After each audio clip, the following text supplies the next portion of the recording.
এরপর তানিয়া আক্তার ফাতিমা আপনি লিখেছেন, গাছের মেহেদি পায়ে ব্যবহার করা যাবে কিনা? হ্যাঁ, যাবে, কোনো অসুবিধা নেই। মেহেদি পায়ে ব্যবহার করা যাবে না বলে আমরা অনেকে জানি, এবং অনেকে মনে করেন যে যে মেহেদি রাসূল আকরাম সাল্লাল্লাহু আলাইহি সাল্লাম আপনার তার বিভিন্ন হাদিস থেকে বোঝা যায় যে দাড়িতে চুলে মেহেদি রাখা ব্যবহার করাটা সুন্নাহ।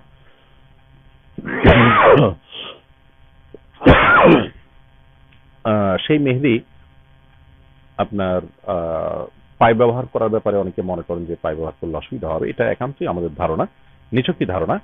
মূলত আপনার মেহেদি পায়ে ব্যবহার করাতে কোনো সমস্যা নেই, আমরা মেহেদি পায়ে ব্যবহার করতে পারি।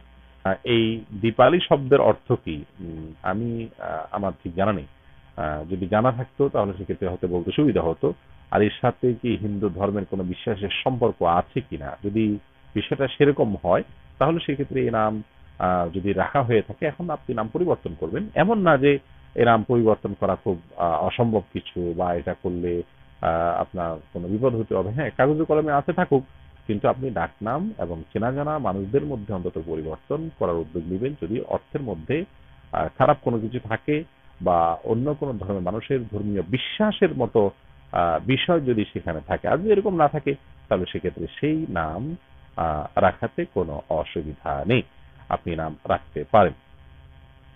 আহ, নামের ক্ষেত্রে রাসূল আকরাম সাল্লাল্লাহু আলাইহি সাল্লামের সুন্নাহ হলো যে আমরা নাম রাখার পর যদি দেখি বাবা মা রেখেছেন ভুলে, পর দেখি যে সেখানে ভুল আছে কিছু, বিচ্যুতি আছে কিছু, তাহলে সেক্ষেত্রে অবশ্যই সে নাম আমরা পুনর্বিবেচনা করতে পারবো। সে নাম আমরা আবারও আপনার কি বলে এটাকে রাখতে পারবো, অর্থাৎ চেঞ্জ করে আমরা রাখতে পারবো, বরং চেঞ্জ করে রাখাটাই হলো শরীয়তের নির্দেশ।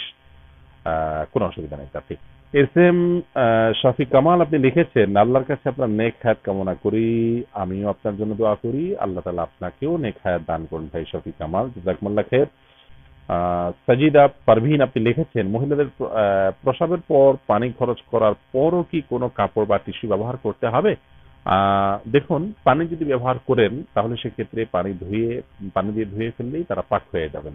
আর পুরুষের মতো মেয়েদের সাধারণত আপনার পেশাবের ছিটা আসে না, যদি আসে তাহলে সেক্ষেত্রে ছিটা থেকে পরিচ্ছন্ন হওয়ার চেষ্টা করতে হবে, তারপরে তিনি সালাত আদায়ের জন্য ওযু করতে হবে। শুভ্র রহমান আপনি লিখেছেন, তালাকে আহসানের প্রথম তালাকের পর আর কোনো তালাক দেওয়া হয়নি। প্রথম তালাকের পরদিন থেকে স্ত্রীকে ফেরানোর অনেক অনুরোধ করা হয়েছে, হলেও তিনি ফিরতে রাজি নন। ইদ্যৎকালীন সময়ে মাঝে একবার হাতে ধরে অনুরোধ করা হয়েছিল, 3 মাস অতিবাহিত হয়ে গেছে, আমাদের কি সম্পর্কে ছিন্ন হবে? স্ত্রীর সম্মতি এখানে ইম্পর্টেন্ট না। তালাক দেওয়ার পর ইদ্যতের ভিতরে যদি প্রত্যাহার করার বিষয় হয়, সেটি ইদ্যত পার হয়ে গেলে তো তখন আর এই সুযোগ থাকে না।